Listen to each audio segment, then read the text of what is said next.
Hi! For today's video mga mare, gagawa tayo ng ginataang sitaw kalabasa na may seafood. Na nga mga mare, prepare lang natin yung mga ingredients na gagamitin natin sa ating pagluluto.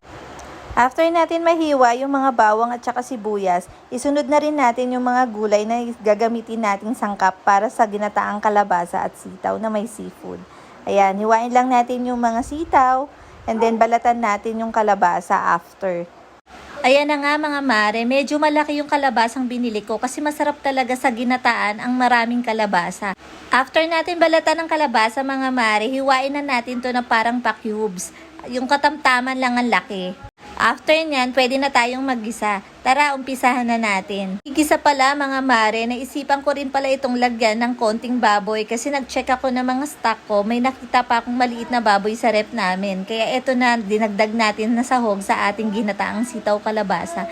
So, igisa lang natin siya hanggang sa medyo matosta ng konti yung baboy. Ayan na nga mga mare, pag medyo tosta na yung baboy na pinirito natin, itabi lang natin sa gilid ng kawali at igisa na natin itong bawang at sibuyas. Medyo halu-haluin lang natin at papulahin lang natin ng konti din ang bawang at sibuyas bago pala natin isunod ang ating mga gulay. Ayan na nga mga mare, ilagay na nga natin ang ating mga gulay. So, after natin ilagay, haluin lang natin ito ng kaunti. Ito na nga mga mare, naglagay na rin ako ng isang pack ng ginisa mix at paminta, pampalasa. At halu-haluin lang natin ulit ito ng kaunti. After ko nga haluin to mga mare, ilalagay ko na rin yung gatang binili ko sa palengke. Bumili pala ako ng 2 nyog sa palengke at doon ko na rin pinapiga.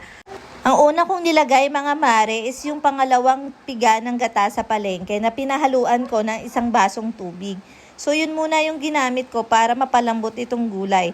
And then sunod kong nilagay is yung kakang gata. Ito yung purong gata na walang halong tubig. Ayan, mix lang natin siya at pakuluin at takpan. Ayan na nga mga mare, pagbahagyang kumulo na ang ating gata, pwede na natin tong haluin at isunod ang ating seafood. Ayan na nga mga mare, lagay natin yung kalahating kilong hipon na binili ko sa palengke. Haluin lang natin to mga mare ng bahagya hanggang sa lumapot ang ating ginataang sitaw kalabasa na may hipon or may seafood.